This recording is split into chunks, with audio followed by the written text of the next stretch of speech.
बीते कुछ दिनों से तापमान बढ़ रहा है। बढ़ती गर्मी से गेहूं की नुकसान होने की आशंका है। कई जगहों पर तापमान 30 डिग्री सेल्सियस के करीब पहुंचा है। अभी गेहूं की फसल में बालियां भी नहीं निकली हैं। तापमान ज़्यादा होने से बालियां जल्द निकल आएंगी। ज़्यादा तापमान होने से गेहूं की बालियां जल्द पक भी जाती हैं।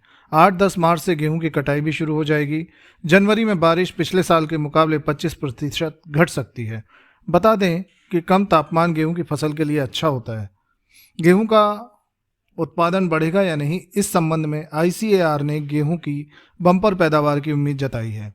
आईसीएआर का कहना है कि ठंड के कारण फसल अच्छी होने की उम्मीद है। उनका यह भी कहना है कि नॉर्थ वेस्ट इलाके में बारिश होने से फसल उत्पादन में वृद्धि होना संभव है। उत्पादन 1120 लाख टन से ज़्यादा संभव है। किसानों ने नए किस्म के बीज की बुआई की है।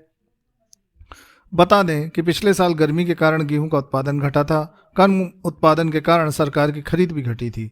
2021-22 के मुकाबले 2022-23 में गेहूं की खरीदारी लगभग आधी हुई थी, जबकि 2022-23 मार्केटिंग ईयर में 187.92 लाख टन गेहूं की खरीदारी हुई और 2021-22 मार्केटिंग ईयर में गेहूं की खरीदारी 434.44 लाख टन हुई थी। गौरतलब है कि जनवरी के अंत में गेहूं की कीमत रिकॉर्ड ऊंचाई पर पहुंच गई थी, लेकिन अब इसमें गिरावट देखने को मिल रही है। हाल ही में इसकी कीमत में 10% तक की गिरावट आई है। खाद्य मंत्रालय के अनुसार फूड कॉरपोरेशन ऑफ इंडिया की ओर से खुले बाजार में गेहूं की बिक्री करने से गेहूं की कीमत कम हुई है। सरकार की ओर से अगले महीने के मध्य तक गेहूं की बिक्री जारी रहेगी। इससे नई फसल आने तक कीमत को नियंत्रित किया जा सकता है।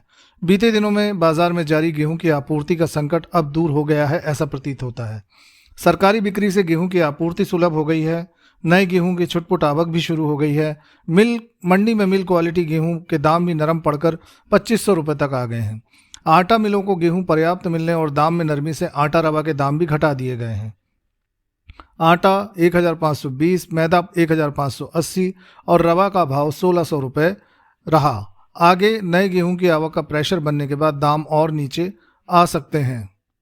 चालू सीजन में गेहूं की बिजाई गत वर्ष की समान अवधि में बढ़ी है। 2 फरवरी तक देश में गेहूं की बिजाई गत वर्ष की समान अवधि से 1,39,000 हेक्टेयर बढ़कर 343,23,000 हेक्टेयर के आसपास पहुंच गई थी, जो गत वर्ष की समान अवधि में 341,84,000 हेक्टेयर थी। लगभग सभी राज्यों में बिजाई अधिक हुई है, जिसका कारण सीजन भर कीमतें ऊंची रहना बताया जा रहा है। कीमतों को नियंत्रित करने के लिए 25 लाख टन ओएमएसएस बिक्री शुरू की गई थी। पहली बिक्री में उम्मीद से अधिक 9 लाख टन के करीब गेहूं बेचा गया और अब तक लगभग सभी राज्यों में गेहूं की फसल की स्थिति बेहद अच्छी है।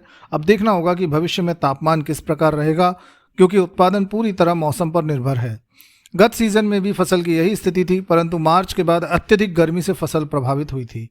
फसल की स्थिति को देखें तो इस वर्ष उत्पादन गत वर्ष से 5 से 10% बढ़ सकता है। ओएमएसएस स्कीम वर्ष भर ना स्टॉकिस्टों के पास माल की चलने के कारण गेहूं आटा मिलों में कमी देखी गई, जिसके फलस्वरूप भाव सीजन भर एमएसपी से अधिक रहे। दिल्ली, गेहूं, उत्तर प्रदेश, राजस्थान ने 3200 के स्तर को छुआ। उत्पादन चाहे रिकॉर्ड हो या कम हो, मंडियों में किसान जो माल लाएगा हाथों हाथ बिक जाएगा। माल हाथों हाथ बिकने से कीमतें ऊंची रहने की उम्मीद और मंडियों में गेहूं एमएसपी के ऊपर बिकेगा। ना तो सरकार ने अभी एमएसपी पे बोनस की घोषणा की है और ना ही किसान किसी मूड में दिखते हैं कि वो सरकारी कांटे पर माल तुलवाएं। आज 8 फरवरी को दिल्ली बाजार के बंद भाव गेहूं के यूपी और राजस्थान के 2750 और मध्य प्रदेश के 2730 के आसपास रहे। धन्यवाद।